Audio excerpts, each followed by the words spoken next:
Dear friends, എല്ലാവർക്കും PSC പ്രസത്തിലേക്ക് സ്വാഗതം. അപ്പോൾ ഇന്ന് നമ്മൾ 8ാം ക്ലാസ്സിലെ SCERT ന്യൂ സിലബസ് പ്രകാരമുള്ള ബേസിക് സയൻസിൽ നിന്നുള്ള 5ാമത്തെ ചാപ്റ്ററിൻ്റെ 2ാമത്തെ പാർട്ടാണ് പഠിക്കാൻ പോകുന്നത്. നമ്മുടെ ക്ലാസ്സുകൾ ആദ്യമായിട്ട് കാണുന്നവരുണ്ടെങ്കിൽ ഒന്ന് സബ്സ്ക്രൈബ് ചെയ്ത് കാണുക. അതുപോലെ തന്നെ ആ തൊട്ടടുത്തുള്ള ബെൽ ബട്ടൺ കൂടി എനേബിൾ ചെയ്ത് കഴിഞ്ഞാൽ നമ്മളിടുന്ന വീഡിയോസ് അപ്പോൾ തന്നെ നോട്ടിഫിക്കേഷനായിട്ട് നിങ്ങൾക്ക് കിട്ടുന്നതായിരിക്കും. അപ്പോൾ ഇന്ന് നമ്മൾ നമ്മുടെ 5ാമത്തെ ചാപ്റ്ററിൻ്റെ മൂലകങ്ങളും സംയുക്തവും എന്ന് പറയുന്ന ചാപ്റ്ററിൻ്റെ 2ാമത്തെ പാർട്ടാണ് പഠിക്കാൻ പോകുന്നത്. ഇനി നമ്മളിവിടെ പഠിക്കുന്നത് പ്രതീകങ്ങൾ വന്ന വഴികൾ എന്ന് പറയുന്ന ഒരു ഭാഗമാണ്. ഹൈഡ്രജൻ എന്ന മൂലകത്തെ H എന്ന അക്ഷരം കൊണ്ടാണ് സൂചിപ്പിക്കുന്നത്. അപ്പോൾ നമുക്ക് എല്ലാവർക്കും അറിയാം ഹൈഡ്രജൻ എന്ന് പറയുന്ന മൂലകത്തെ നമ്മൾ എങ്ങനെയാണ് സൂചിപ്പിക്കുന്നത്. H എന്ന് പറയുന്ന ഇതേപോലെ H എന്ന അക്ഷരം പ്രതീകം കൊണ്ടാണ് നമ്മൾ സൂചിപ്പിക്കുന്നത്. അതായത് മൂലകത്തിൻ്റെ പേരിൻ്റെ ആദ്യത്തെ അക്ഷരമാണ് ഇവിടെ പ്രതീകമായി ഉപയോഗിച്ചിരുന്നത്. ഹൈഡ്രജൻ എന്നതിൻ്റെ H ആണ് നമ്മളിവിടെ എന്തായിട്ട് ഉപയോഗിക്കുന്നത്, പ്രതീകമായിട്ട് ഉപയോഗിക്കുന്നത്.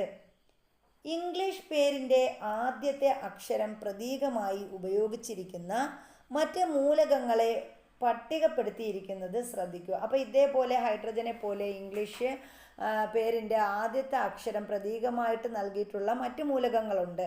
അപ്പോൾ അത് ഏതൊക്കെയാണെന്ന് നമുക്കൊന്ന് നോക്കാം. മൂലകങ്ങൾ ഏതൊക്കെയാണ്? കാർബൺ ഇംഗ്ലീഷിൽ നമ്മൾ കാർബൺ എന്ന് എഴുതും. അതിൻ്റെ പ്രതീകം എന്താണ്? C ആണ്. നൈട്രജൻ്റെ പ്രതീകം N ആണ്. സൾഫറിൻ്റെ പ്രതീകം എന്താണ്? S ആണ്. അതുപോലെ ഓക്സിജൻ്റെ പ്രതീകം O ആണ്. അപ്പോൾ ഇങ്ങനെയാണ് നമ്മൾ മൂലകങ്ങൾക്ക് എന്ത് നൽകുന്നത്, മൂലകങ്ങൾക്ക് പേര് നൽകിയിരിക്കുന്നത്.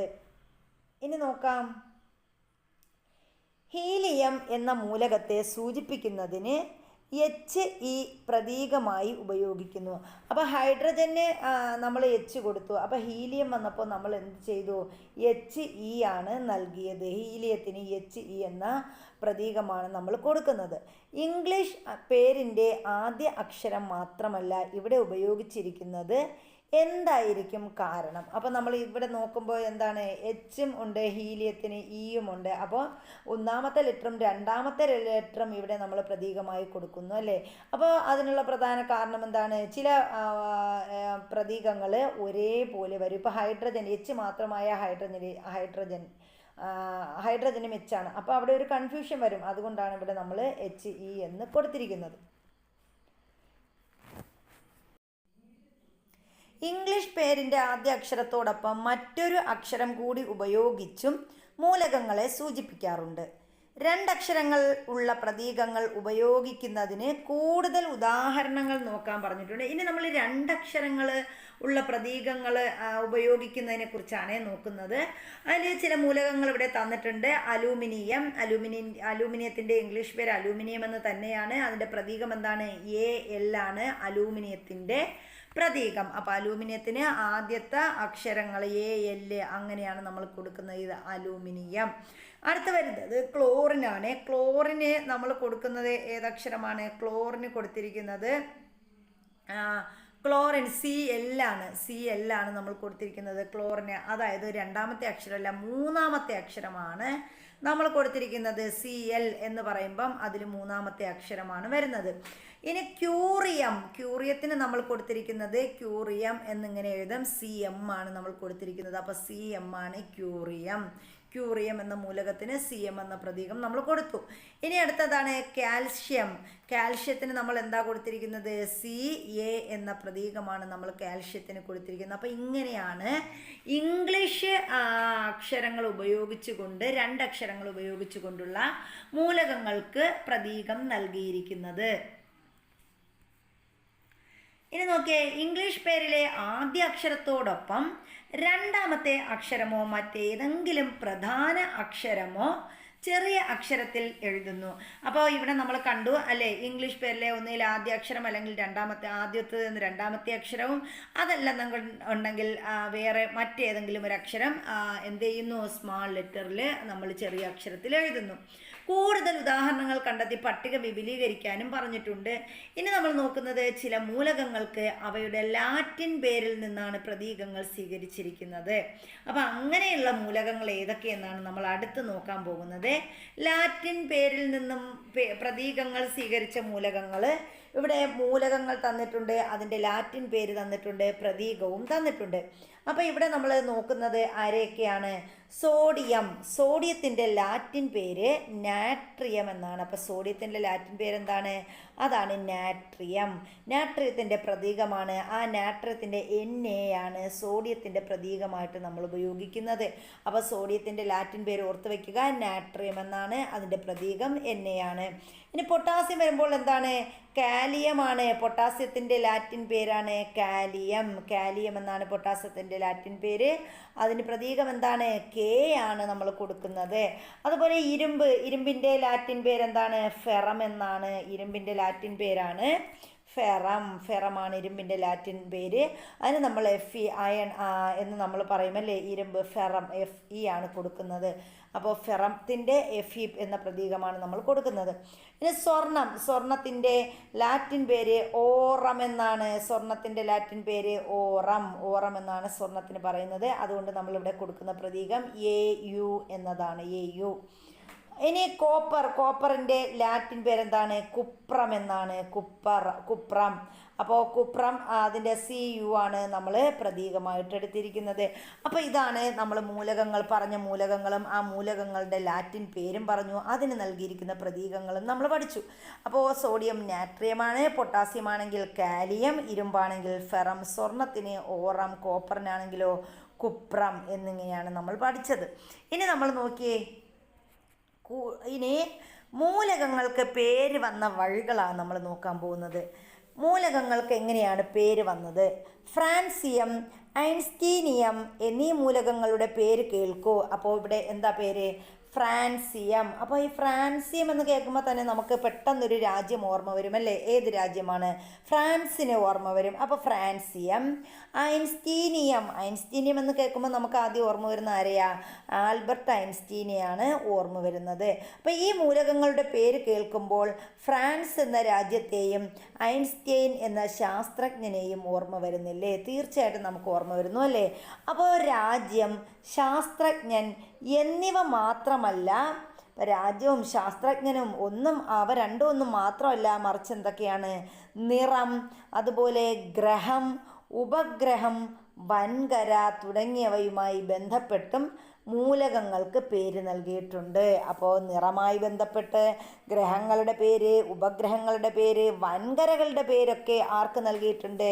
നമ്മുടെ ഈ മൂലകങ്ങൾക്ക് പേര് നൽകിയിട്ടുണ്ട്. ചുവടെ നൽകിയിരിക്കുന്ന മൂലകങ്ങൾക്ക് പേര് വന്ന വഴികൾ കണ്ടെത്തൂ. അപ്പോൾ ഇവിടെ താഴെ മൂലകങ്ങൾ തന്നിട്ടുണ്ട്, ഇവയ്ക്ക് പേര് വന്ന വഴികൾ എവിടെ നിന്നൊക്കെയാണെന്നാണ് നമ്മൾ നോക്കുന്നത്. അപ്പോൾ ഇവിടെ തന്നിരിക്കുന്ന മൂലകങ്ങൾ ഏതൊക്കെയാണെന്ന് നോക്കാം. ഇവിടെ തന്നിട്ടുണ്ട് ക്രോമിയം തന്നിട്ടുണ്ട്, ഇറിഡിയം തന്നിട്ടുണ്ട്, നെപ്റ്റ്യൂണിയം തന്നിട്ടുണ്ട്. Chromium, iridium, neptunium. അപ്പോൾ ഈ മൂലകങ്ങൾക്ക് പേര് വന്നത് എവിടെ നിന്ന്? ആവർത്തന പട്ടിക വിശകലനം ചെയ്ത ഏതെങ്കിലും 5 മൂലകങ്ങളുടെ പേരും പ്രതീകവും എഴുതാനായിട്ട് ഇവിടെ പറഞ്ഞിട്ടുണ്ട്. അപ്പോൾ നമുക്ക് ഇവിടെ നോക്കാം. ഇവിടെ ഹീലിയം He തന്നിട്ടുണ്ട്, അതുപോലെ നിയോൺ Ne ആണ് പ്രതീകം, അതുപോലെ നമുക്ക് ആർഗൺ Ar ആണ് പ്രതീകം, അതുപോലെ ക്രിപ്റ്റോൺ Kr ആണ്, സെനോൺ എന്ന് പറയുമ്പോൾ Zd ആണ്, അതുപോലെ നമ്മുടെ റഡോണിന് Rn ആണ്. ഇങ്ങനെയാണ് പ്രതീകം നൽകിയിരിക്കുന്നത്. ഇനി ഇവിടെ പറഞ്ഞിരിക്കുന്നത് ആവർത്തന പട്ടികയിൽ അവസാനം ഉൾപ്പെടുത്തിയ മൂലകങ്ങൾ ഏതെല്ലാമെന്ന് കണ്ടെത്തൂ. അപ്പോൾ ആവർത്തന പട്ടികയിൽ അവസാനം ഉൾപ്പെടുത്തിയ മൂലകങ്ങൾ നമുക്കിപ്പോൾ ലാസ്റ്റിൽ നമുക്കറിയാം, ആവർത്തന പട്ടികയിൽ 118 മൂലകങ്ങൾ ഉണ്ടെന്ന് നമ്മൾ പഠിച്ചു. അപ്പോൾ അവസാനം ഉൾപ്പെടുത്തിയ മൂലകങ്ങൾ ഏതൊക്കെയാണ്? 115ാമത്തത് നമുക്കറിയാം മോസ്കോവിയമാണ്. 116 ആണെങ്കിൽ നമ്മുടെ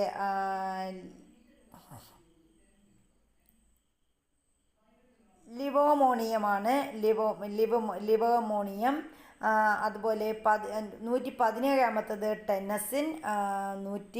18ാമത്തത് ഒഗാനിസൺ. അങ്ങനെയാണ് നമ്മൾ ഈ ഒരു പിന്നെ ഉണ്ട് 114 ആണെങ്കിൽ ഫ്ലറോവിയം, 113ാമത്തത് നിഹോണിയം, അതുപോലെ 112 കോപ്പർനിഷ്യം.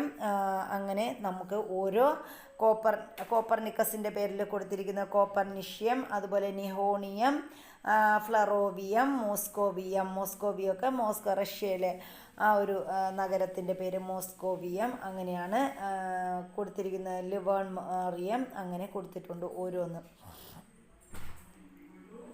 അടുത്ത് നമ്മൾ പറയുന്നത് അടുത്തെന്താ ചോദിച്ചിരിക്കുന്നത്? മൂലകങ്ങൾ വിവിധ അവസ്ഥകളിൽ സ്ഥിതി ചെയ്യുന്നുണ്ടല്ലോ. ആവർത്തന പട്ടികയുടെ സഹായത്തോടെ ഖരാവസ്ഥയിലും ദ്രാവകാവസ്ഥയിലും വാതകാവസ്ഥയിലും കാണപ്പെടുന്ന മൂലകങ്ങൾ പട്ടികപ്പെടുത്തു. അപ്പോൾ ഇവിടെ മൂലകങ്ങൾ നമുക്കറിയാം ഖരാവസ്ഥയിലുണ്ട്, ദ്രാവകാവസ്ഥയിലുണ്ട്, വാതകാവസ്ഥയിലുണ്ട്. അപ്പോൾ ഇത് ഓരോ അവസ്ഥയിലും കാണപ്പെടുന്ന മൂലകങ്ങളെ പട്ടികപ്പെടുത്താനാണ് പറഞ്ഞിരിക്കുന്നത്.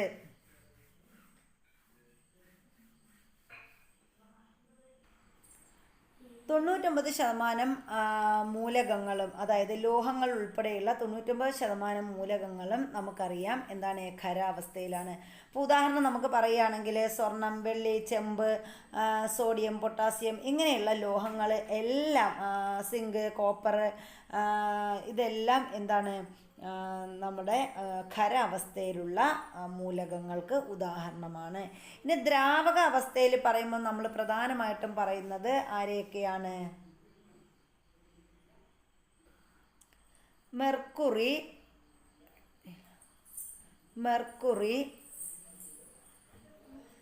ബ്രോമിൻ, ഗാലിയം, ഇതൊക്കെ ദ്രാവകാവസ്ഥയിലുള്ള മൂലകങ്ങളാണ്. മെർക്കുറി പറയാം, ബ്രോമിൻ പറയാം, ഗാലിയം പറയാം, അതുപോലെ ക്ലോറിൻ, ഇതൊക്കെ എന്താണ്, ദ്രാവകാവസ്ഥയിലുള്ള മൂലകങ്ങളാണ്. ഇനി അടുത്ത് നമ്മൾ വാതകാവസ്ഥയിലുള്ള മൂലകങ്ങൾ ഏതൊക്കെയാണെന്നാണ് പറയുന്നത്. വാതകാവസ്ഥയിൽ പറയുമ്പോൾ നമുക്ക് പ്രധാനമായിട്ടും പറയുന്നത് ഏതാണ്? ഓക്സിജൻ നമ്മൾ പറയും, അതുപോലെ ഹൈഡ്രജൻ, ഹീലിയം, പിന്നീട് നിയോൺ, അതുപോലെ ആർഗൺ, ക്രിപ്റ്റോൺ, സെനോൺ, ഇതൊക്കെ വാതകാവസ്ഥയിലുള്ള മൂലകങ്ങളാണ്.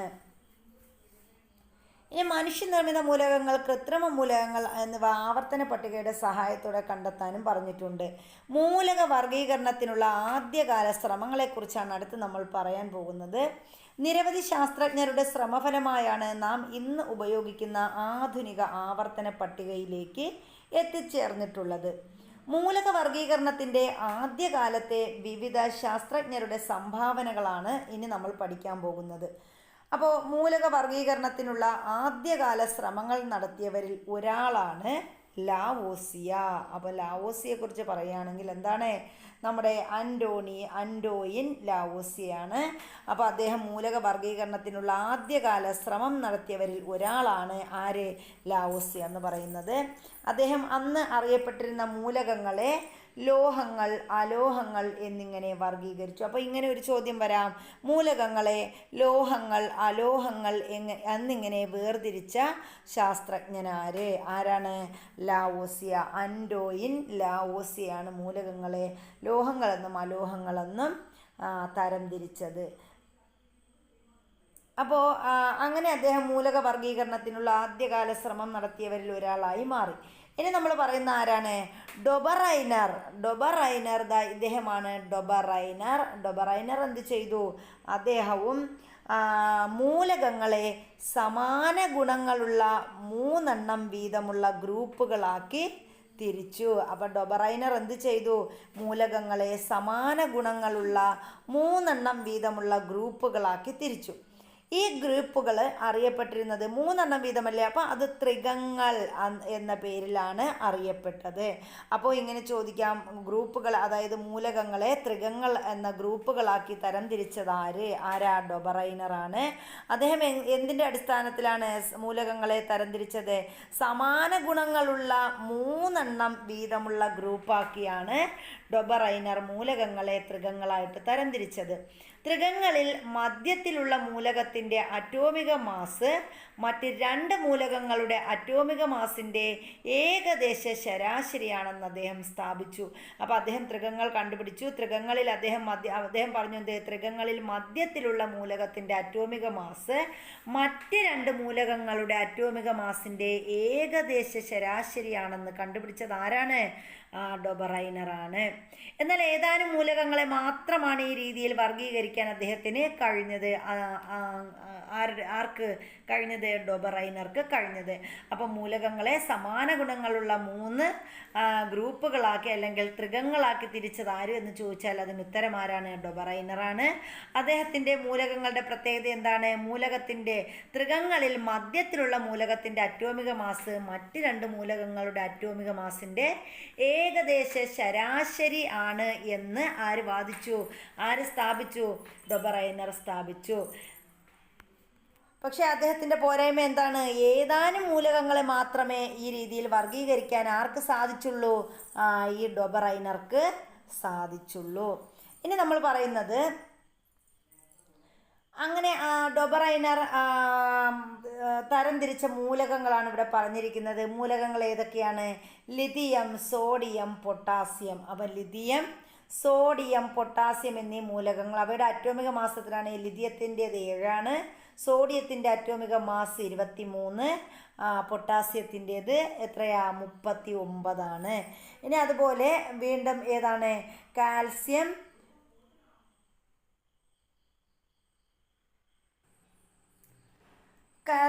Strontium, barium. അപ്പോൾ ഇതിൻ്റെ കാൽസ്യത്തിൻ്റെ അറ്റോമിക മാസ് 40 ആണ്. സ്ട്രോൺഷ്യത്തിൻ്റെത് 87.6 ആണ്. ബാരിയത്തിൻ്റെത് 137.3 ആണ്. ഇനി അടുത്ത് വരുന്ന മൂലകങ്ങളാണ് ക്ലോറിൻ, ബ്രോമിൻ, അയഡിൻ. ആറ്റോമിക മാസ് എത്രയാണ്? ക്ലോറിൻ്റെത് 35.5, ബ്രോമിൻ്റെത് 80, അയഡിൻ്റെത് 127. ഇങ്ങനെയാണ് ഡൊബറൈനർ തൻ്റെ ഈ ഒരു അറ്റോമിക മാസിൻ്റെ അടിസ്ഥാനത്തിൽ മൂലകങ്ങളെ വർഗീകരിച്ചിരിക്കുന്നത്. അദ്ദേഹം ഏതൊക്കെ മൂലകങ്ങളെയാണ് വർഗീകരിച്ചിരുന്നത് ചിലപ്പോൾ ചോദിക്കാം. അപ്പോൾ അതിലുൾപ്പെടുന്ന മൂലകങ്ങൾ ഏതൊക്കെയാണ്? Lithium, sodium, potassium, calcium, strontium, barium, chlorine, bromine, iodine എന്നീ മൂലകങ്ങളെയാണ് അദ്ദേഹം അറ്റോമിക മാസിൻ്റെ അടിസ്ഥാനത്തിൽ എന്ത് ചെയ്തത്? വിശദീകരിച്ചത്. മൂലകങ്ങളെ അറ്റോമിക മാസിൻ്റെ ആരോഹണക്രമത്തിൽ വിന്യസിക്കുമ്പോൾ 8ാമത് വരുന്ന ഓരോ മൂലകവും ഗുണങ്ങളിൽ ആദ്യത്തേതിൻ്റെ ആവർത്തനമാണെന്ന് ന്യൂലാൻഡ്സ് കണ്ടെത്തി. അടുത്ത് നമ്മൾ പറയുന്ന ശാസ്ത്രജ്ഞനാണ് ആര്? ന്യൂലാൻഡ്സ്. അപ്പോൾ ഇദ്ദേഹം എന്താ പറഞ്ഞത്? മൂലകങ്ങളെ അറ്റോമിക മാസിൻ്റെ ആരോഹണക്രമത്തിൽ വിന്യസിക്കുമ്പോൾ 8ാമത് വരുന്ന ഓരോ മൂലകവും ഗുണങ്ങളിൽ ആദ്യത്തേതിൻ്റെ ആവർത്തനമാണ് എന്ന് ആര് പറഞ്ഞു? ന്യൂലാൻഡ് പറഞ്ഞു. ഇതിനെ സംഗീതത്തിലെ സപ്തസ്വരങ്ങളുമായി അദ്ദേഹം താരതമ്യം ചെയ്തു. അപ്പോൾ ഇങ്ങനെ ചോദിക്കാം, മൂലകങ്ങളെ സംഗീതത്തിലെ സപ്തസ്വരങ്ങളുമായി താരതമ്യം ചെയ്ത ശാസ്ത്രജ്ഞൻ ആര് എന്ന് ചോദിച്ചാൽ നമുക്ക് പറയാം ആരാണ്? ന്യൂലാൻഡാണ്. ഈ വർഗീകരണം അഷ്ടക നിയമം എന്ന് അറിയപ്പെടുന്നു. അപ്പം ന്യൂലാൻഡിൻ്റെ വർഗീകരണം അറിയപ്പെടുന്ന പേരെന്താണ്? അഷ്ടക നിയമം എന്നാണ്. ലാ ഓഫ് ഒക്ടാവസ് എന്നറിയപ്പെടുന്നത് ആരുടെ നിയമമാണ്? നമ്മുടെ ന്യൂലാൻഡിൻ്റെ നിയമമാണ്. കൂടുതൽ മൂലകങ്ങൾ കണ്ടെത്തിയതോടെ എല്ലാ മൂലകങ്ങളെയും ഇത്തരത്തിൽ ക്രമീകരിക്കാനാവില്ല എന്ന് മനസ്സിലായി. അപ്പോൾ കൂടുതൽ മൂലകങ്ങളെ കണ്ടെത്തിയപ്പോൾ എന്ത് ചെയ്തു? അഷ്ടക നിയമം പാലിക്കുന്നില്ല. ഈ നിയമങ്ങളൊന്നും ഈ ഒരു മൂലകങ്ങളിൽ അഷ്ടക നിയമം പാലിക്കുന്നില്ല എന്ന് അദ്ദേഹത്തിന് മനസ്സിലായി. അല്ലെങ്കിൽ ഇതേ രീതിയിൽ ക്രമീകരിക്കാൻ സാധിക്കില്ല എന്ന് ആർക്ക് മനസ്സിലായി? നമ്മുടെ ന്യൂലാൻഡിന് മനസ്സിലായി. അപ്പോൾ അഷ്ടക നിയമം കൊണ്ടുവന്നത് ആരെന്ന് ചോദിച്ചാൽ അത് ആരാണ്? ന്യൂലാൻഡാണ്.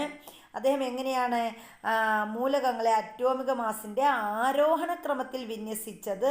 ആരാണ്? ന്യൂലാൻഡാണ്. അങ്ങനെ വിന്യസിക്കുമ്പോൾ എന്ത് സംഭവിക്കുമെന്ന് അദ്ദേഹം കണ്ടെത്തി. 8ാമത് വരുന്ന ഓരോ മൂലകവും ഗുണങ്ങളിൽ ആദ്യത്തേതിൻ്റെ ആവർത്തനമാണെന്ന് കണ്ടെത്തിയതാണ് ന്യൂലാൻഡ്. അപ്പോൾ ആ നിയമത്തിന് അദ്ദേഹം നൽകിയ പേരാണ് അഷ്ടക നിയമം. അതുപോലെ സംഗീതത്തിലെ സപ്തസ്വരങ്ങളുമായി മൂലകങ്ങളെ താരതമ്യം ചെയ്തത് ആര് എന്ന് ചോദിക്കാം. അതും ആരാണ്? ന്യൂലാൻഡാണ്. ഇനി ന്യൂലാൻഡ് അങ്ങനെ വർഗീകരിച്ച ആ ഒരു വർഗീകരണത്തിൽ നമ്മുടെ ഈ കാണിച്ചിരിക്കുന്നത് ന്യൂലാൻഡിൻ്റെ വർഗീകരണമാണ് ഇവിടെ കാണിച്ചിരിക്കുന്നത്.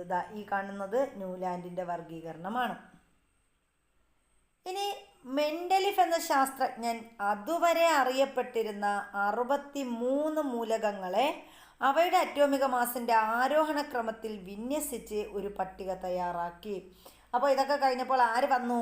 മെൻഡലിഫ് വന്നു. മെൻഡലിഫ് എന്താ ചെയ്തത്? അതുവരെ അറിയപ്പെട്ടിരുന്ന 63 മൂലകങ്ങളെ അവയുടെ അറ്റോമിക മാസിൻ്റെ ആരോഹണ ക്രമത്തിൽ വിന്യസിച്ചൊരു പട്ടിക തയ്യാറാക്കി. ആരാ? ഈ മെൻഡലിഫ്. ഇങ്ങനെ തയ്യാറാക്കിയപ്പോൾ ഒരേ സ്വഭാവമുള്ള മൂലകങ്ങൾ കൃത്യമായ ഇടവേളകളിൽ ആവർത്തിക്കുന്നതായി അദ്ദേഹം കണ്ടെത്തി. അപ്പോൾ ഒരേ സ്വഭാവമുള്ള മൂലകങ്ങൾ കൃത്യമായ ഇടവേളകളിൽ ആവർത്തിക്കുന്നതായി കണ്ടെത്തിയത് ആരാ? മെൻഡലിഫാണ്. അപ്പോൾ മെൻഡലിഫ് മൂലകങ്ങളെ ഏത് അടിസ്ഥാനത്തിലാണ് വിന്യസിച്ചതെന്ന് ചോദിച്ചാൽ അറ്റോമിക മാസിൻ്റെ ആരോഹണ ക്രമത്തിലാണ് വിന്യസിച്ചതെന്ന് നമുക്ക് പറയാം. ഇനി മാസ് നമ്പർ, അറ്റോമിക നമ്പർ. ആറ്റങ്ങൾ അതിസൂക്ഷ്മങ്ങളായ വിഭജിക്കാൻ കഴിയാത്ത കണങ്ങളാണെന്നാണ് ആദ്യകാലത്ത് കരുതിപ്പോകുന്നത്. അപ്പോൾ നമ്മൾ ആദ്യം പറഞ്ഞു എന്താണ്? ആറ്റങ്ങൾ അതിസൂക്ഷ്മങ്ങളായ ആറ്റമോസ് എന്ന വിഭജിക്കാൻ കഴിയാത്ത കണങ്ങളാണ്. ആറ്റമോസ് എന്ന പദത്തിൽ നിന്നാണ് ആറ്റങ്ങൾ ഉണ്ടായത് എന്നൊക്കെ നമ്മൾ പഠിച്ചു. അപ്പോൾ ആറ്റമോസ് എന്ന് പറഞ്ഞാൽ തന്നെ എന്തെന്നാണ് അർത്ഥം? വിഭജിക്കാൻ കഴിയാത്തത് എന്നാണ് നമ്മൾ പഠിച്ചത്. അപ്പോൾ ഈ ആറ്റങ്ങൾ അതിസൂക്ഷ്മങ്ങളായ വിഭജിക്കാൻ കഴിയാത്ത കണങ്ങളാണെന്നാണ് ആദ്യകാലത്ത് കരുതപ്പോകുന്നത്. എന്നാൽ പിന്നീട് ഇവ ഇലക്ട്രോൺ, പ്രോട്ടോൺ, ന്യൂട്രോൺ എന്നീ ചെറുകണങ്ങളാൽ നിർമ്മിതമാണെന്ന് കണ്ടെത്തി. അപ്പോൾ പിന്നീട് എന്ത് ചെയ്തു? ആറ്റങ്ങൾ പ്രോട്ടോൺ, ഇലക്ട്രോൺ, പ്രോട്ടോൺ, ന്യൂട്രോൺ എന്നീ ചെറുകണങ്ങളാൽ നിർമ്മിതമാണെന്ന് പിൽക്കാലത്ത് കണ്ടെത്തി. ആറ്റത്തിന് ന്യൂക്ലിയസ് എന്നൊരു കേന്ദ്രമുണ്ട്.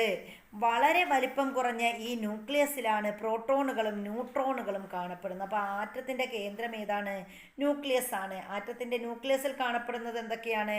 പ്രോട്ടോണും ന്യൂട്രോണുമാണ് ആറ്റത്തിൻ്റെ ന്യൂക്ലിയസിൽ കാണപ്പെടുന്നത്.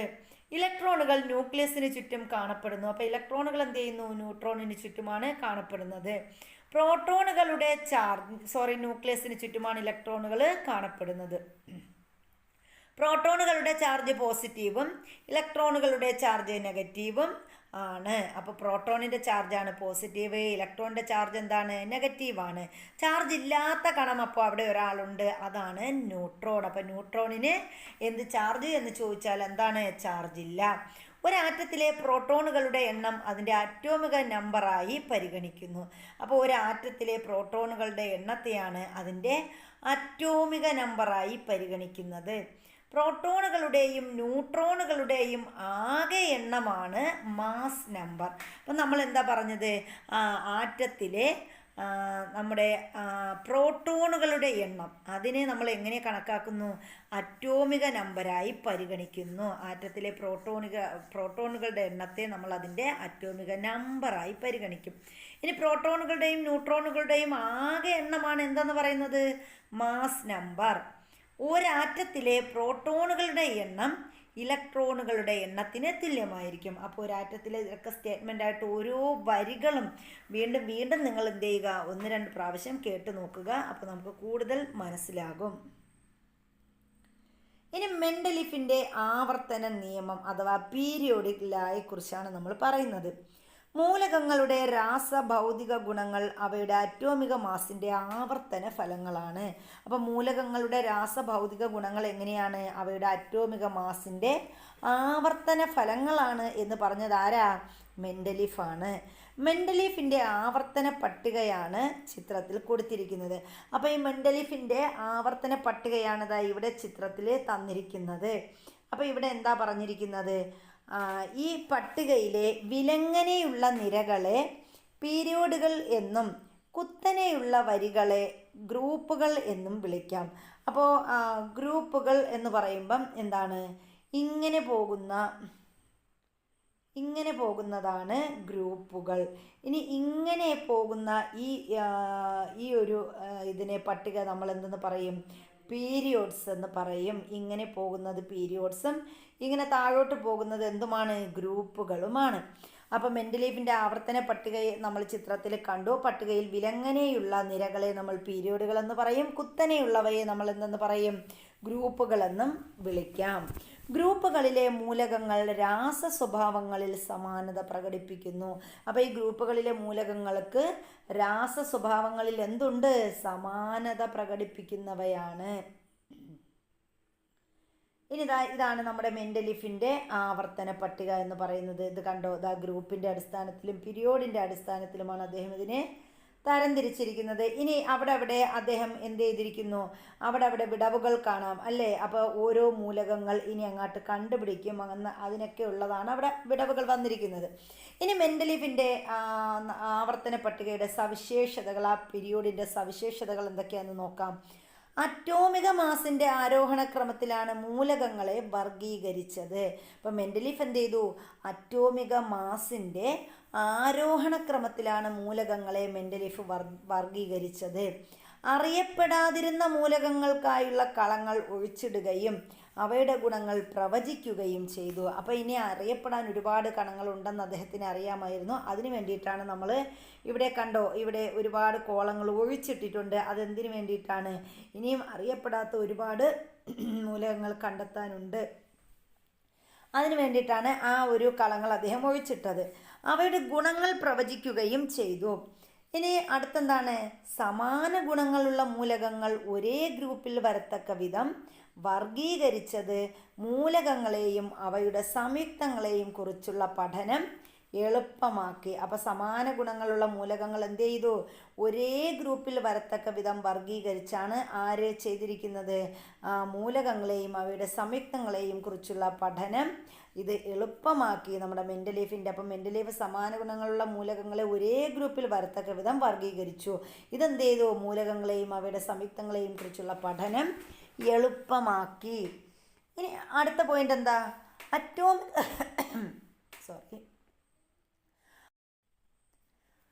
അറ്റോമിക മാസിൻ്റെ ആരോഹണക്രമം എല്ലായിടത്തും കൃത്യമായി പാലിക്കപ്പെടുന്നില്ല. അപ്പോൾ അറ്റോമിക മാസിൻ്റെ ആരോഹണക്രമം എല്ലായിടത്തും കൃത്യമായി പാലിക്കപ്പെടുന്നില്ല. ഹൈഡ്രജന് കൃത്യമായ സ്ഥാനം നൽകാനും കഴിഞ്ഞില്ല. അപ്പോൾ മെൻഡലീഫിൻ്റെ ആവർത്തന പട്ടികയ്ക്ക് കുറച്ച് പോരായ്മകളൊക്കെ ഉണ്ടായിരുന്നു, അതിന് സവിശേഷതകളും ഉണ്ടായിരുന്നു. പക്ഷെ എന്തൊക്കെയാണ്? അറ്റോമിക മാസിൻ്റെ ആരോഹണക്രമം എല്ലായിടത്തും കൃത്യമായി പാലിക്കപ്പെടുന്നില്ല. ഹൈഡ്രജന് കൃത്യമായ സ്ഥാനം നൽകാനും ആർക്ക് കഴിഞ്ഞില്ല? മെൻഡലീഫിന് കഴിഞ്ഞില്ല. അടുത്ത് പറയുന്നത് ഗുണങ്ങളിൽ വളരെയധികം വ്യത്യാസമുള്ള മൂലകങ്ങളെ ഒരേ ഗ്രൂപ്പിൽ ഉൾപ്പെടുത്തേണ്ടി വന്നു. അപ്പോൾ ഗുണങ്ങളിൽ വളരെയധികം വ്യത്യാസമുള്ള മൂലകങ്ങളെ അദ്ദേഹം എന്ത് ചെയ്തു? ഒരേ ഗ്രൂപ്പിൽ ഉൾപ്പെടുത്തേണ്ടി വന്നു. ഇതൊക്കെയാണ് മെൻഡലീഫിൻ്റെ ആവർത്തന പട്ടികയുടെ സവിശേഷത എന്ന് പറയുന്നത്. മെൻഡലീഫ് 1869 ആവർത്തന പട്ടിക രൂപീകരിച്ചപ്പോൾ ആറ്റത്തിൻ്റെ ഘടനയെക്കുറിച്ചോ അതിലെ മൗലിക കണങ്ങളെക്കുറിച്ചോ കൂടുതൽ അറിവുണ്ടായിരുന്നില്ല. അപ്പോൾ മെൻഡലീഫ് എന്ത് ചെയ്തു? 1869 ഈ ആവർത്തന പട്ടിക രൂപീകരിക്കുന്നത്. അങ്ങനെ ആറ്റത്തിൻ്റെ ഘടനയെക്കുറിച്ചോ അതിലെ മൗലിക കണങ്ങളെക്കുറിച്ചോ അദ്ദേഹത്തിന് ആ സമയത്ത് കൂടുതൽ അറിവൊന്നും ഉണ്ടായിരുന്നില്ല. എന്നാൽ പിന്നീട് പുതിയ കണ്ടെത്തലുകളുടെ അടിസ്ഥാനത്തിൽ മൂലകങ്ങളുടെ ഗുണങ്ങൾ അറ്റോമിക നമ്പറിനെ ആശ്രയിച്ചിരിക്കുന്നുവെന്ന് ഹെൻറി മോസ്ലി കണ്ടെത്തി. അപ്പോൾ പിന്നീട് എന്ത് ചെയ്തു? മോസ്ലി രംഗത്തേക്ക് വന്നു. അദ്ദേഹം എന്താ പറഞ്ഞത്? മൂലകങ്ങളുടെ ഗുണങ്ങൾ അറ്റോമിക നമ്പറിനെ ആശ്രയിച്ചിരിക്കുന്നുവെന്ന് കണ്ടെത്തിയത് ആരാണ്? ഹെൻറി മോസ്ലിയാണ്. അപ്പോൾ മൂലകങ്ങളുടെ ഗുണങ്ങൾ അറ്റോമിക നമ്പറിനെ ആശ്രയിച്ചിരിക്കുന്നു എന്ന് ആര് കണ്ടെത്തി? ഹെൻറി മോസ്ലി കണ്ടെത്തി. ഇതനുസരിച്ച് അദ്ദേഹം രൂപകൽപ്പന ചെയ്ത ആവർത്തന പട്ടികയാണ് ഇന്ന് നാം ഉപയോഗിക്കുന്ന ആധുനിക ആവർത്തന പട്ടിക. അപ്പോൾ ആധുനിക ആവർത്തന പട്ടികയ്ക്ക് രൂപം നൽകിയത് ആരാണെന്ന് ചോദിച്ചാൽ ആരാ? ഹെൻറി മോസ്ലിയാണ്. Henry Moseley. തന്മാത്രകളുടെ രാസസൂത്രത്തെക്കുറിച്ചാണ് അടുത്ത് നമ്മൾ പറയുന്നത്.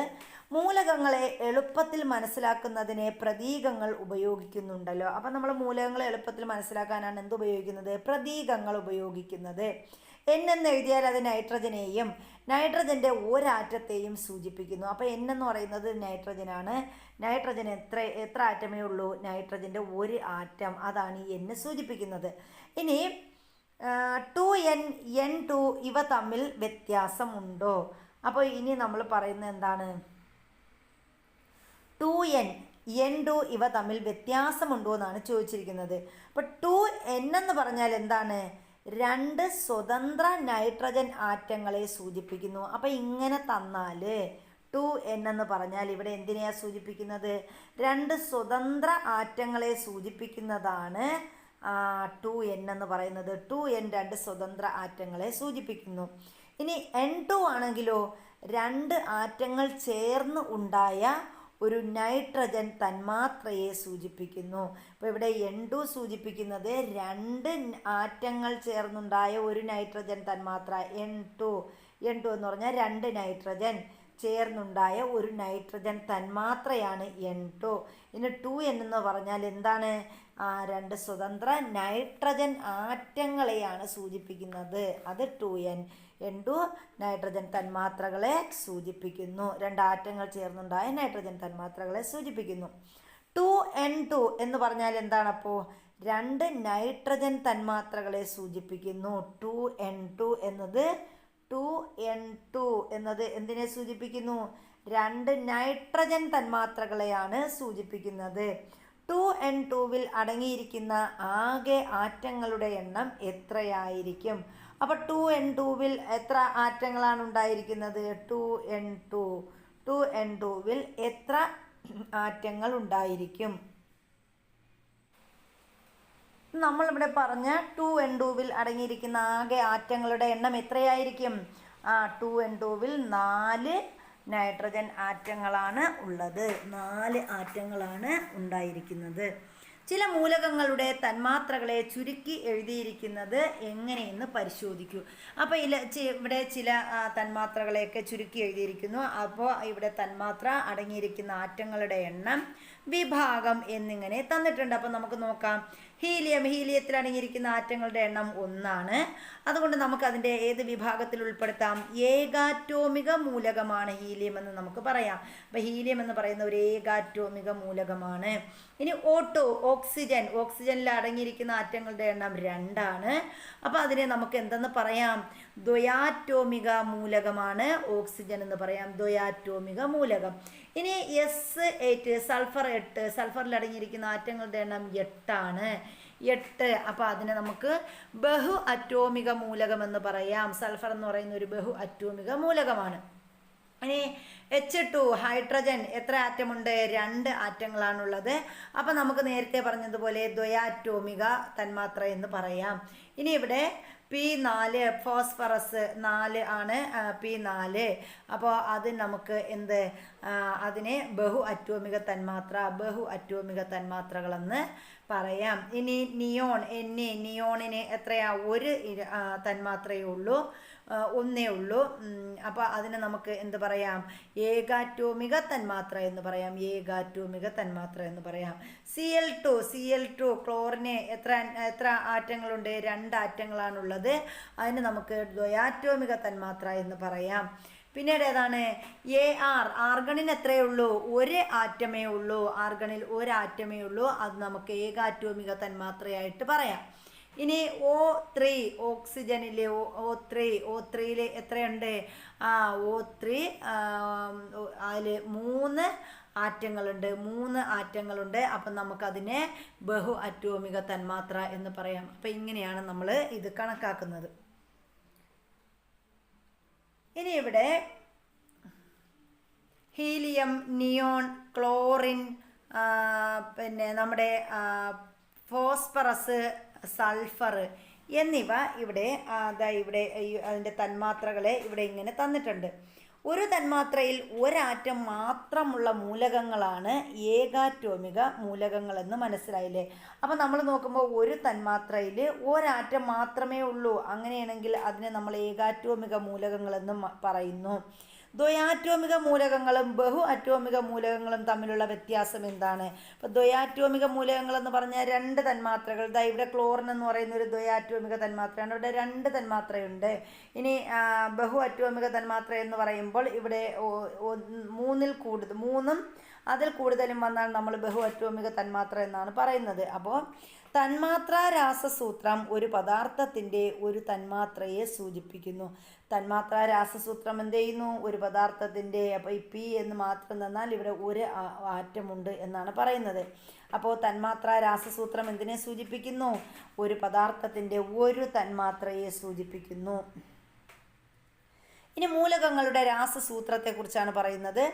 ഏകാറ്റോമിക മൂലകങ്ങളിൽ പ്രതീകം തന്നെയാണ് രാസസൂത്രമായി പരിഗണിക്കുന്നത്. അപ്പോൾ ഏകാറ്റോമിക മൂലകങ്ങളിൽ എന്താണ്? അതിൻ്റെ പ്രതീകമാണ് രാസസൂത്രമായിട്ട് പരിഗണിക്കുന്നത്. ഏകാറ്റോമിക തന്മാത്രകളിൽ പ്രതീകത്തിൻ്റെ ഇടതുവശത്ത് എഴുതുന്ന സംഖ്യ തന്മാത്രകളുടെ എണ്ണത്തെ സൂചിപ്പിക്കുന്നു. ഇപ്പോൾ ഒരു ഏകാറ്റോമിക തന്മാത്രയിൽ പ്രതീകത്തിൻ്റെ ഇടത് ഭാഗത്ത് നമ്മൾ എഴുതും. ഇപ്പോൾ ഇതുപോലെ 2He എന്ന് നമ്മൾ എഴുതിയാൽ അവിടെ എന്തിനെ സൂചിപ്പിക്കുന്നു? 2 തന്മാത്രയെ ആണ്, 2 എണ്ണം തന്മാത്രയുണ്ടെന്ന് സൂചിപ്പിക്കും. അവിടെ ആ ഒരു 2He എന്ന് പറഞ്ഞാൽ 2 ഹീലിയം തന്മാത്ര എന്ന് സൂചിപ്പിക്കും. ഇത് തന്നെയായിരിക്കും ആറ്റങ്ങളുടെയും എണ്ണം. അപ്പോൾ അതിൻ്റെ ആറ്റങ്ങളുടെ എണ്ണവും അത് തന്നെയായിരിക്കും.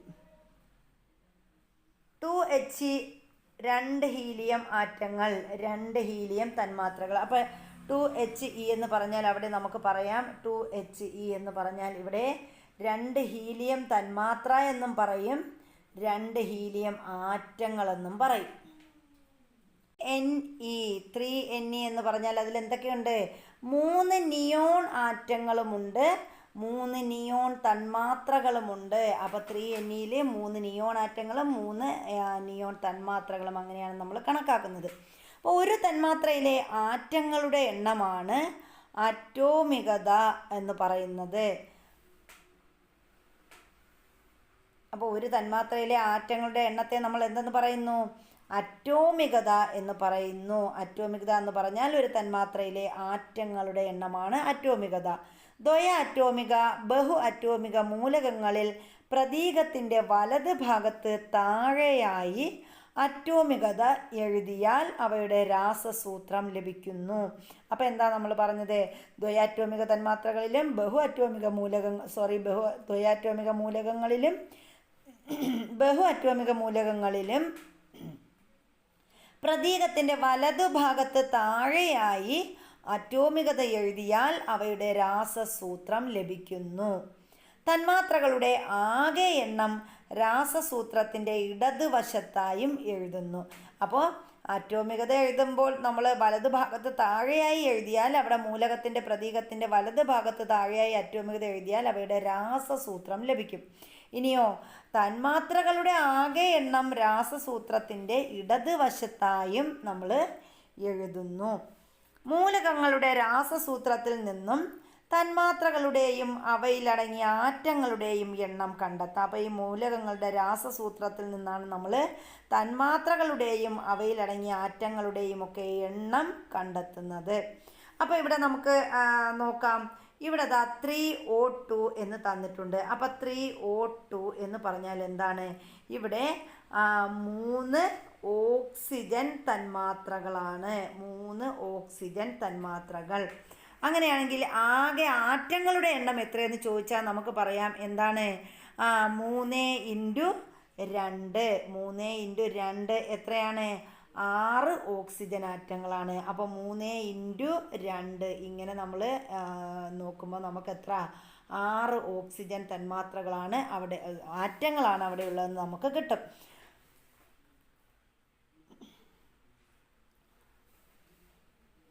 ഇനി 5Cl2 ഇങ്ങനെ ഒരു ഇത് തന്നു കഴിഞ്ഞാൽ നമുക്ക് പറയാം 5Cl2. അപ്പോൾ ഇതിൽ ക്ലോറിൻ തന്മാത്രകൾ എത്രയുണ്ട്? 5 ക്ലോറിൻ തന്മാത്രകളാണെന്ന് നമുക്ക് പറയാം. 5 ക്ലോറിൻ തന്മാത്രകളാണ്. ഇനി അങ്ങനെയാണെങ്കിൽ ഇവിടുത്തെ ആറ്റങ്ങളുടെ എണ്ണം എത്രയാണ് എന്ന് ചോദിച്ചാൽ ഈ 2 കൂടി നമ്മൾ എന്ത് ചെയ്യും? മൾട്ടിപ്പിൾ ചെയ്യും. 5 × 2. അപ്പം നമുക്ക് എത്ര കിട്ടും? 5 × 2 നമ്മൾ ഗുണിച്ച് കഴിഞ്ഞാൽ 10 എന്ന് നമുക്ക് കിട്ടും. അവിടെ ആറ്റങ്ങളുടെ എണ്ണം എത്രയാണ്? ആകെ ആറ്റങ്ങളുടെ എണ്ണം 10 ക്ലോറിൻ ആറ്റങ്ങളാണ്. ചുവടെ നൽകിയിരിക്കുന്നവയിലെ തന്മാത്രകളുടെ എണ്ണവും ആകെ ആറ്റങ്ങളുടെ എണ്ണവും കണ്ടെത്താൻ പറഞ്ഞിട്ടുണ്ട്. അപ്പോൾ നമുക്ക് ഇവിടെ ഒരു ടേബിൾ തന്നിട്ടുണ്ട്. അപ്പോൾ ഇവിടെ എന്താ തന്നിരിക്കുന്നത്? തന്മാത്രകളുടെ എണ്ണം, ആകെ ആറ്റങ്ങൾ, അങ്ങനെയാണ് ഇവിടെ തന്നിരിക്കുന്നത്. അപ്പോൾ ഇവിടെ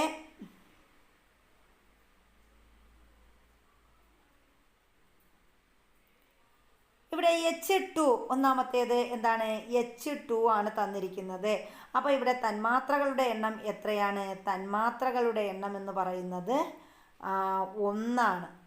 ഒരു തന്മാത്ര H തന്നു കഴിഞ്ഞാൽ നമ്മൾ ഒരു തന്മാത്ര മാത്രമേ ഉള്ളൂ. ഇനി എന്താണ്? ഇവിടെ ആറ്റങ്ങളുടെ എണ്ണം നമ്മൾ നോക്കുകയാണെങ്കിൽ 1 × 2 സമം എത്രയാണ്? 2 ആറ്റങ്ങളാണ് അവിടെ ഉള്ളത്. അപ്പോൾ 2 ആറ്റങ്ങളാണ് അവിടെ ഉള്ളത്. ഇനി അടുത്ത് വന്നിരിക്കുന്നത് 5O2 ആണ് തന്നിരിക്കുന്നത്. 5O2. അപ്പോൾ നമുക്ക് നോക്കാം. അപ്പോൾ ഇവിടെ തന്മാത്രകളുടെ എണ്ണം എത്രയാണ്? 5 ആണ്. തന്മാത്രകളുടെ എണ്ണം 5. അങ്ങനെയാണെങ്കിൽ അവിടുത്തെ ആറ്റങ്ങളുടെ എണ്ണം 5 × 2 എത്രയാ? 5 × 2 ആണ്. അവിടെ എത്ര നമുക്ക് കിട്ടും? 10 ആറ്റങ്ങളെന്ന് കിട്ടും. ഇനി 6N2 ഇവിടുത്തെ തന്മാത്രകൾ എത്രയാണ്? 6 ആണ്. 6 ആണ്.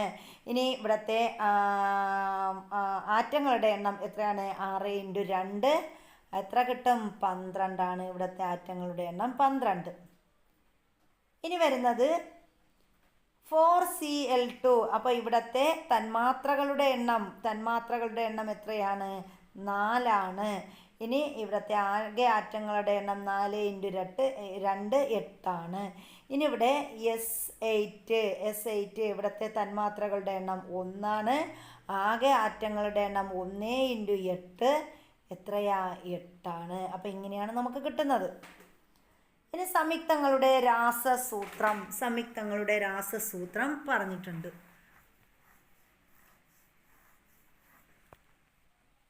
അപ്പോൾ ഇവിടെ എങ്ങനെയാണ്? ജലത്തിൻ്റെത് O2 ആണ്. നമ്മൾ H2O, അതായത് 2 H ഒരു Oയും ഉണ്ട് അല്ലേ? അപ്പോൾ H2O അതാണ് നമ്മുടെ ജലം എന്ന് പറയുന്നത്. ഇനി ഇവിടെ എന്താണ്? അമോണിയ എന്ന് പറയുമ്പോൾ നമ്മൾ പറയും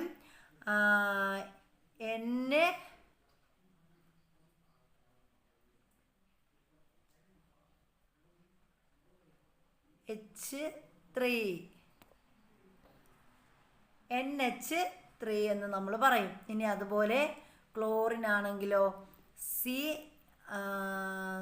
Cl3 ആണ്. Cl3 ആണോ? C4 ആണ്. Carbon tetrachloride. അപ്പോൾ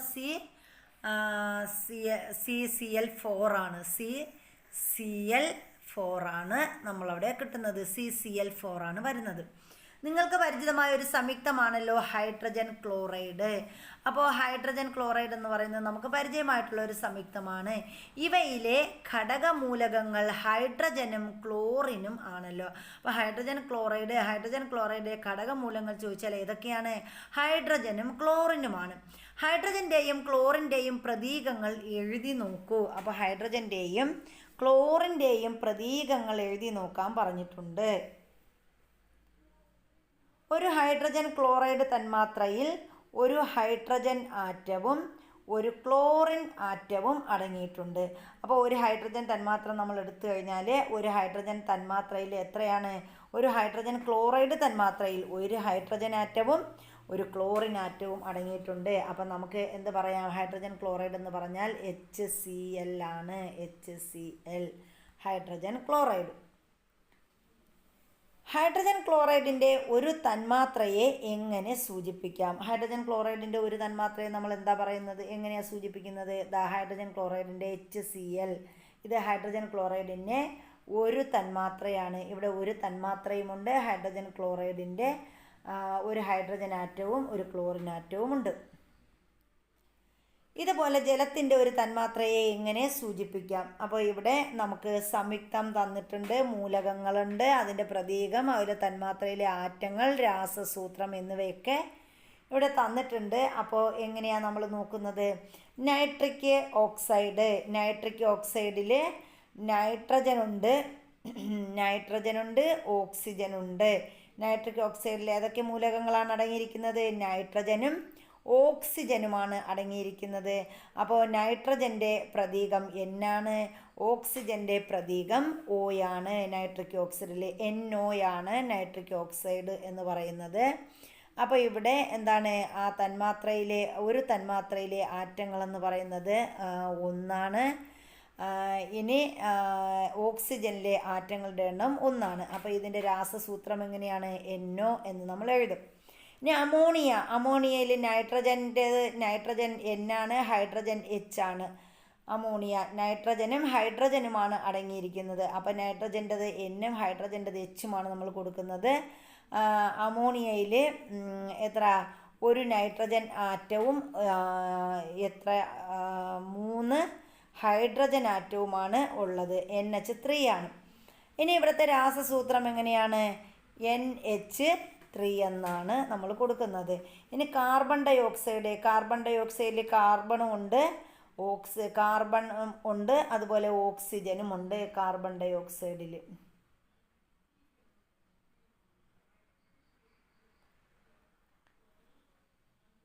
അപ്പോൾ കാർബൺ ഡൈ ഓക്സൈഡിൽ കാർബണും ഉണ്ട്, ഓക്സിജനും ഉണ്ട് എന്ന് നമ്മൾ പറഞ്ഞു. അതിൽ ഒരു കാർബൺ ആറ്റവും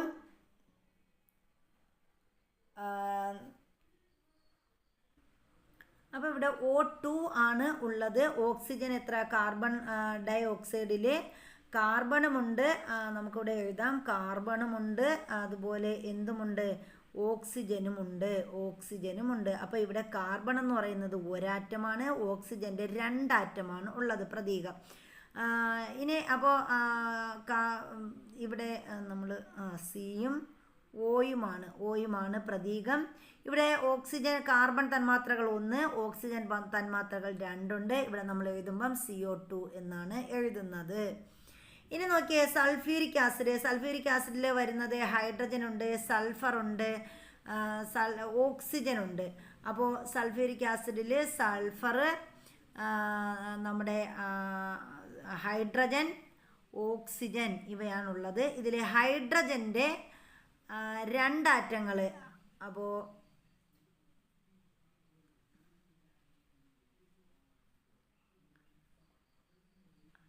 ഇവിടെ നമ്മൾ ഹൈഡ്രജൻ അത് പോയി.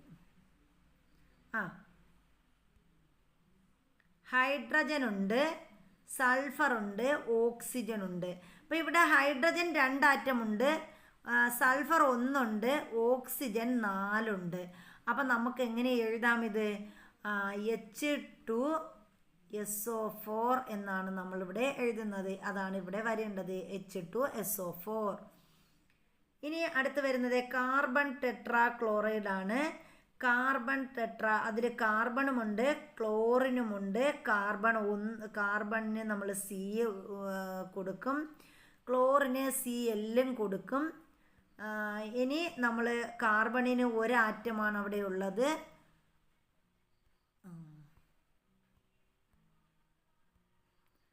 കാർബണിന് 1 ആറ്റമുണ്ട്, ക്ലോറിന് 4 ആറ്റമുണ്ട്. ഇനി അപ്പോൾ നമുക്ക് CCl4 എന്ന് കിട്ടും, CCl4 എന്ന് കിട്ടും. അപ്പോൾ ഇങ്ങനെയാണ് നമ്മൾ രാസസൂത്രവും തന്മാത്രാവാക്യവും ഒക്കെ എഴുതുന്നത്.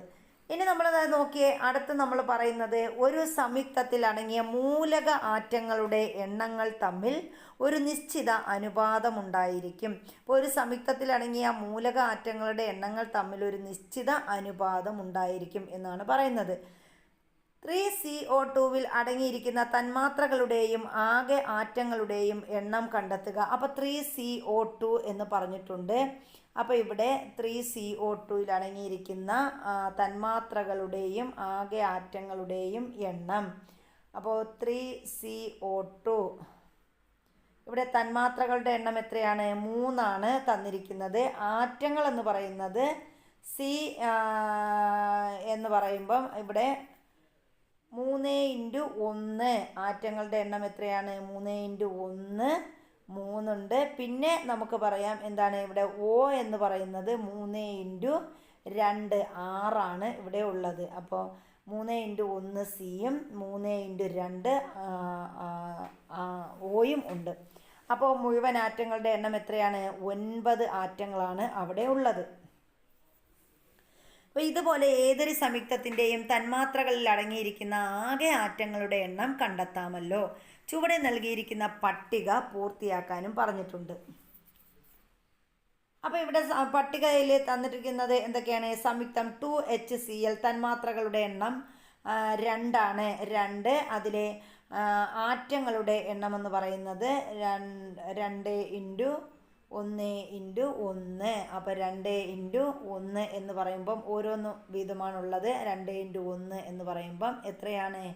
2 തന്നെയാണ്. അവിടെ 2 ആണ്. 2 ഹൈഡ്രജൻ ആറ്റവും ഉണ്ട്. അതുപോലെ 2 ഇൻറ്റു Cl അവിടെയും 2 ഉണ്ട്. അപ്പോൾ 2 2 4 ആറ്റങ്ങളാണ് അവിടെ ഉള്ളത്. ഇനി 4SO2 എന്ന് പറയുമ്പം അവിടെ ഏതാണ്? ആ തന്മാത്രകളുടെ എണ്ണം 4. അവിടുത്തെ ആകെ ആറ്റങ്ങളുടെ എണ്ണം 4 ഇൻറ്റു S. 4 ഇൻറ്റു 1 4. അതുപോലെ 4 ഇൻറ്റു 2 8. 8 4 12 ആറ്റങ്ങളാണ് അവിടെ ഉള്ളത്. 12 ആറ്റങ്ങളാണ് അവിടെ ഉള്ളത്. ഇനി 3C2H5OH ഇതിൽ എത്ര തന്മാത്രകളാണുള്ളത്? തന്മാത്രകളുടെ എണ്ണം 3 ആണ്. അതുപോലെ 3 ഇൻറ്റു 2 3 ഇൻറ്റു 2 6 ഉണ്ട്. അതുപോലെ 3 ഇൻറ്റു 5 എത്രയാണ്? 15 ആണ്. 3 ഇൻറ്റു 1 3 ആണ്. അപ്പോൾ അവിടുത്തെ ആറ്റങ്ങളുടെ എണ്ണം എത്രയാണ്? 18ഉം 6ഉം 24 ആറ്റങ്ങളാണ് അവിടെയുള്ളത്. ഇനി അതുപോലെ 2C6H12O6 എന്നതിൽ തന്മാത്രകളുടെ എണ്ണം എത്രയാണ്? 2 ആണ്. തന്മാത്രകളുടെ എണ്ണം 2. കാർബണിൻ്റെ എണ്ണം എത്രയാണ്? 2 ഇൻറ്റു C6 2 ഇൻറ്റു 6 അപ്പോൾ 12 കിട്ടും. ഇനി 2 ഇൻറ്റു 12 എത്രയാണ്? 24 കിട്ടും. അതുപോലെ 2 ഇൻറ്റു 6 എത്ര കിട്ടും? 12 കിട്ടും. അപ്പോൾ ഇവിടെ 24 കൂടി ആയപ്പോൾ എത്രയാണ്? 48 ആറ്റമാണ് അവിടെ ഉള്ളത്. അപ്പോൾ അങ്ങനെയാണ് നമ്മൾ കണക്കാക്കുന്നത്. ഇനി രാസസമവാക്യങ്ങളെക്കുറിച്ച് പറയാം. കാർബൺ ഓക്സിജനുമായി സംയോജിച്ച് കാർബൺ ഡൈ ഓക്സൈഡ് ഉണ്ടാകുന്നു. അപ്പോൾ കാർബൺ ഓക്സിജനുമായി സംയോജിക്കുമ്പോൾ എന്ത് കിട്ടും? നമുക്ക് കാർബൺ ഡൈ ഓക്സൈഡ് ലഭിക്കും. ഈ പ്രവർത്തനത്തിലെ അഭികാരകങ്ങൾ ഏവ, ഉൽപ്പന്നങ്ങൾ ഏവ? കാർബൺ ഓക്സിജനുമായി സംയോജിച്ചാണ് നമുക്ക് എന്ത് കിട്ടുന്നത്? കാർബൺ ഡൈ ഓക്സൈഡ് കിട്ടുന്നത്. അപ്പോൾ ഇവിടുത്തെ അഭികാരകങ്ങൾ എന്ന് പറയുന്നത് കാർബൺ, ഓക്സിജൻ എന്നിവയാണ്. ഇത് സംയോജിച്ചാണ് നമുക്ക് എന്ത് കിട്ടുന്നത്? കാർബൺ ഡൈ ഓക്സൈഡ് കിട്ടുന്നത്. അപ്പോൾ ഇവിടുത്തെ ഉൽപ്പന്നങ്ങൾ ഏതൊക്കെയാണ്? കാർബണും ഓക്സിജനും ആണ്. കാർബൺ ഓക്സിജൻ്റെ 2 ഇത് കിട്ടും. അപ്പോൾ CO2 ആണ് ഇവിടുത്തെ ഉൽപ്പന്നം.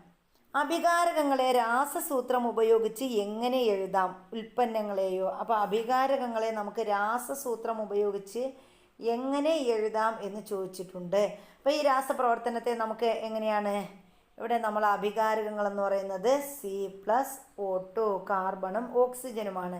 അപ്പം നമുക്കവിടെ പ്രവർത്തിക്കുമ്പോൾ എന്താ കിട്ടുന്നത്? CO2 എന്നാണ് കിട്ടുന്നത്.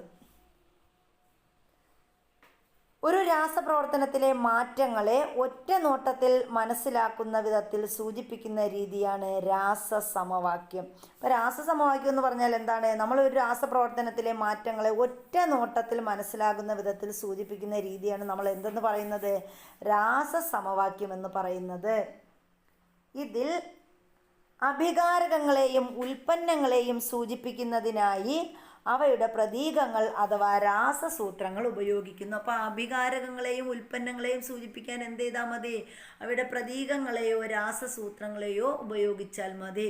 കാൽസ്യം കാർബണേറ്റ് വിഘടിച്ച് കാൽസ്യം ഓക്സൈഡും കാർബൺ ഡൈ ഓക്സൈഡുമായി മാറുന്നു. അപ്പോൾ ഇവിടുത്തെ കാൽസ്യം കാർബണേറ്റ് വിഘടിച്ച് എന്ത് കിട്ടുന്നു? കാൽസ്യം ഓക്സൈഡും കാർബൺ ഡൈ ഓക്സൈഡുമായി മാറുന്നു. അപ്പോൾ കാൽസ്യം കാർബണേറ്റ് നമുക്ക് പറയാം കാൽസ്യം കാർബണേറ്റും CaCO3 അതാണ് കാൽസ്യം കാർബണേറ്റ് എന്ന് പറയുന്നത്. അത് വിഘടിക്കുമ്പോൾ എന്തുണ്ടാകുന്നു? കാൽസ്യം ഓക്സൈഡ് CaO കിട്ടുന്നു, കാൽസ്യം ഓക്സൈഡ് കിട്ടുന്നു. അതുപോലെ കാർബൺ ഡൈ ഓക്സൈഡ് CO2 ആയി മാറുന്നു. ഈ രാസപ്രവർത്തനത്തെ എങ്ങനെ സൂചിപ്പിക്കാം?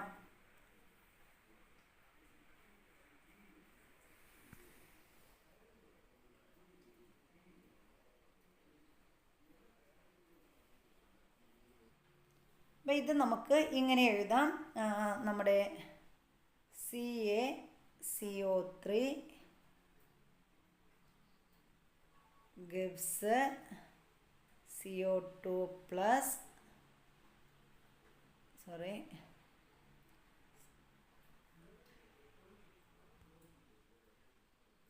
CaCO3 gives CaO plus CO2 ഇങ്ങനെ നമുക്ക് എഴുതാം ഈ രാസപ്രവർത്തനത്തെ. ഇനി ഇവിടെ നമുക്ക് വിലയിരുത്താൻ വേണ്ടിയിട്ട് കുറച്ച് ക്വസ്റ്റ്യൻസ് തന്നിട്ടുണ്ട്. എ കോളത്തിനനുസരിച്ച് BC കോളങ്ങൾ ക്രമീകരിച്ചെഴുതുക. അപ്പോൾ എ കോളം ഇവിടെ ഏതാണ്? ഫ്രാൻസിയം അതിൻ്റെ പ്രതീകം എന്താണ്? ഫ്രാൻസിയത്തിൻ്റെ പ്രതീകമാണ് FR. ഇനി അത് ഏതിനെയാണ് പ്രതിനിധാനം ചെയ്യുന്നത്? ഫ്രാൻസിയം എന്ന് പറയുന്ന ഒരു രാജ്യത്തെ, ഫ്രാൻസ് എന്ന് പറയുന്ന രാജ്യത്തെയാണ് പ്രതിനിധാനം ചെയ്യുന്നത്. അപ്പോൾ നമുക്കിതിനേതായി ഇങ്ങനെ വരച്ച് ഇങ്ങനെ കൊണ്ടുവരാം. ഇനി വരുന്നത് ക്യൂറിയമാണ്. ക്യൂറിയത്തിൻ്റെ പ്രതീകമെന്ന് പറയുന്നത് ക്യൂറിയം CM ആണ്. Curium CM. ഈ ക്യൂറിയം എന്ന് പറയുന്നത് ഒരു ശാസ്ത്രജ്ഞ, മേരി ക്യൂറി എന്ന് പറയുന്ന ശാസ്ത്രജ്ഞയുടെ പേരിലുള്ളതാണ്. അടുത്ത റുബീഡിയം എന്ന് പറയുന്നത് RB ആണ് പ്രതീകം. റുബീഡിയം എന്ന് പറയുന്നത് ഒരു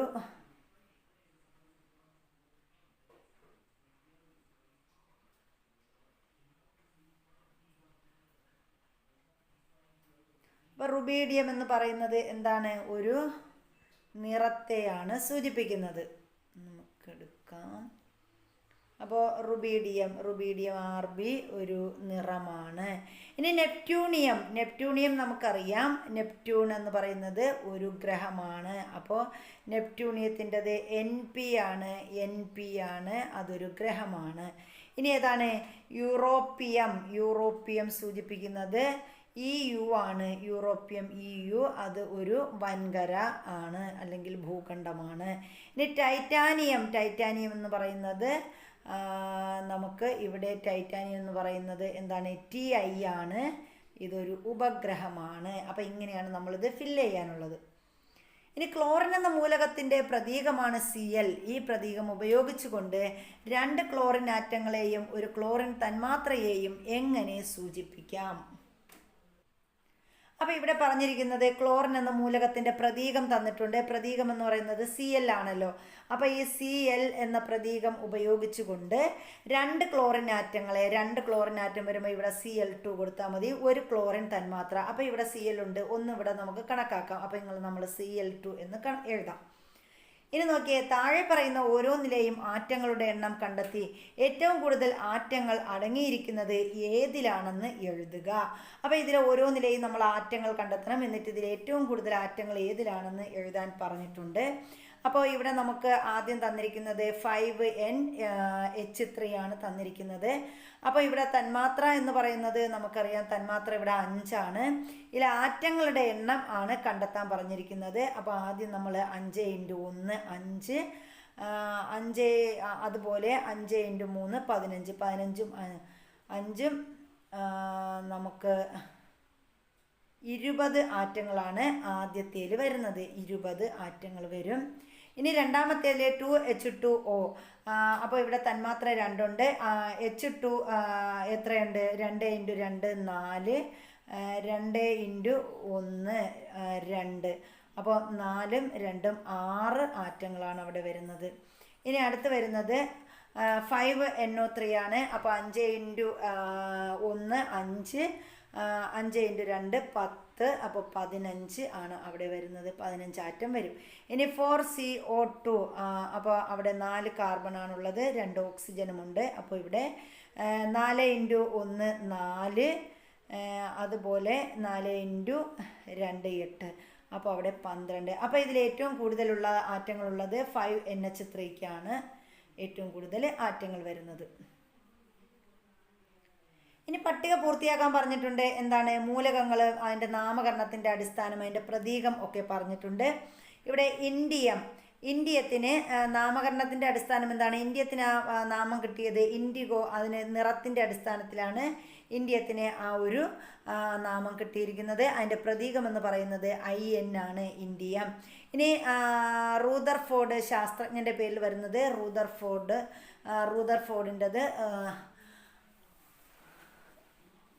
റൂദർഫോർഡിൻ്റെ പേരിൽ വരുന്നത് ഏതാണ്? റൂദർഫോർഡിയം. നോക്കാം. അപ്പോൾ ഇവിടെ റൂദർഫോർഡിയമാണ്, അത് RF എന്നാണ് നമ്മൾ സൂചിപ്പിക്കുന്നത്. ഇനി ജർമ്മേനിയം വരുന്നത് ജർമ്മനി എന്ന രാജ്യമാണ്. ഇനി അതിൻ്റെ പ്രതീകം നോക്കാം. ഇവിടെ ജർമ്മേനിയത്തിൻ്റെ പ്രതീകം നമ്മൾ പറഞ്ഞു GE ആണ്.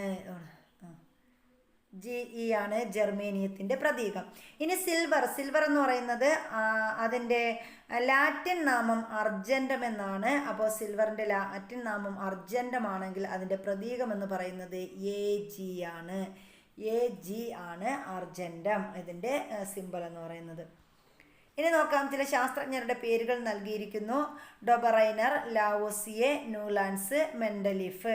ചുവടെ നൽകിയിരിക്കുന്ന പ്രസ്താവനകളെയും ബ്രാക്കറ്റിൽ നൽകിയിരിക്കുന്ന ശാസ്ത്രജ്ഞരെയും ഉചിതമായി ജോഡി ചേർക്കാൻ പറഞ്ഞിട്ടുണ്ട്. മൂലകങ്ങളുടെ രാസഭൗതിക ഗുണങ്ങൾ അവയുടെ അറ്റോമിക മാസിൻ്റെ ആവർത്തന ഫലങ്ങളാണ് എന്ന് പറഞ്ഞത് ആരാണ് എന്നാണ് ചോദിച്ചിരിക്കുന്നത്. അപ്പോൾ മൂലകങ്ങളുടെ രാസഭൗതിക ഗുണങ്ങൾ അവയുടെ അറ്റോമിക മാസിൻ്റെ ആവർത്തന ഫലങ്ങളാണ് എന്ന് പറഞ്ഞത് ആരാണ്? ഇങ്ങനെ പറഞ്ഞത് ആരാണ്? മെൻഡലീഫാണ് ഇത് പറഞ്ഞത്. മൂലകങ്ങളുടെ രാസഭൗതിക ഗുണങ്ങൾ അവയുടെ അറ്റോമിക മാസിൻ്റെ ആവർത്തന ഫലങ്ങളാണെന്ന് പറഞ്ഞത് മെൻഡലീഫാണ് പറഞ്ഞത്. അടുത്ത്, സമാന ഗുണങ്ങളുള്ള 3 മൂലകങ്ങൾ അടങ്ങിയ ഗ്രൂപ്പുകളായി അല്ലെങ്കിൽ ത്രികങ്ങളായി തിരിച്ചത് ആരാണ്? ഡൊബറൈനറാണ് അങ്ങനെ തിരിച്ചത്, ത്രികങ്ങളായിട്ട് തിരിച്ചത്. മൂലകങ്ങളെ ലോഹങ്ങൾ എന്നിങ്ങനെ വർഗീകരിച്ചത് ആരാ? ലാവോസിയാണ്. മൂലകങ്ങളെ അറ്റോമിക മാസിൻ്റെ ആരോഹണക്രമത്തിൽ വിന്യസിക്കുമ്പോൾ 8ാമത് വരുന്ന ഓരോ മൂലകവും ഗുണങ്ങളിൽ ആദ്യത്തേതിൻ്റെ ആവർത്തനമാണെന്ന് കണ്ടെത്തിയത് അഥവാ അഷ്ടക നിയമം കൊണ്ടുവന്നത് ആരാണ്? ന്യൂലാൻഡ്സ് ആണ്. അപ്പോൾ ഇത്രയുമാണ് നമ്മുടെ വിലയിരുത്തൽ എന്ന് പറയുന്നത്. ഇനി ഇവിടെ പറയുന്ന തുടർ പ്രവർത്തനങ്ങൾ, പരിസരത്ത് ലഭ്യമായ വസ്തുക്കൾ ഉപയോഗിച്ച് ചുവടെ നൽകിയിരിക്കുന്ന തന്മാത്രകളുടെ മാതൃകകൾ നിർമ്മിക്കാൻ കുട്ടികൾക്കുള്ള വർക്കാണ്. കാർബൺ ടെട്രാക്ലോറൈഡ്, അമോണിയ, ജലം. അതുപോലെ ആവർത്തന പട്ടിക രൂപപ്പെട്ടതിൻ്റെ ചരിത്രം വ്യക്തമാക്കുന്ന സ്ലൈഡ് പ്രസൻറ്റേഷൻ ചാർട്ട് തയ്യാറാക്കി ക്ലാസ്സിൽ പ്രദർശിപ്പിക്കുക. ഇതൊക്കെ നമ്മുടെ കുട്ടികൾക്കുള്ള വർക്കാണ്. അപ്പോൾ ഇതെല്ലാം നമ്മൾ പഠിച്ചു കഴിഞ്ഞു. അപ്പോൾ ഇനി മനസ്സിലാവാത്തവർ 1-2 തവണ ഒന്ന് ആവർത്തിച്ച് കാണുക. മനസ്സിലാകാത്ത ഭാഗം 2-3 പ്രാവശ്യം കേട്ട് പഠിക്കുക. അപ്പോൾ നമ്മുടെ ക്ലാസ്സുകൾ ഇഷ്ടപ്പെട്ടിട്ടുണ്ടെങ്കിൽ ലൈക്ക് ചെയ്യാൻ മറക്കരുത്. അതുപോലെ നിങ്ങൾക്ക് വേണ്ടപ്പെട്ടവരിലേക്കൊന്ന് ഷെയർ ചെയ്ത് കൂടി കൊടുക്കുക. സബ്സ്ക്രൈബ് ചെയ്യാതെയാണ് നമ്മുടെ ചാനൽ കാണുന്നവരുണ്ടെങ്കിൽ പ്ലീസ് സബ്സ്ക്രൈബ് ചെയ്ത് കാണുക. അതുപോലെ കമൻറ്റുകൾ എന്തായാലും കമൻറ്റ് ബോക്സിലിടുക. നല്ലതായാലും ചീത്തയായാലും എന്തായാലും അക്സെപ്റ്റ് ചെയ്യുന്നതായിരിക്കും. നിങ്ങളുടെ കമൻറ്റുകൾ അനുസരിച്ചാണ് നമ്മുടെ മുന്നോട്ടുള്ള യാത്ര എന്ന് പറയുന്നത്. അപ്പോൾ എല്ലാവർക്കും നല്ലൊരു ദിവസം ആശംസിക്കുന്നു. Thank you.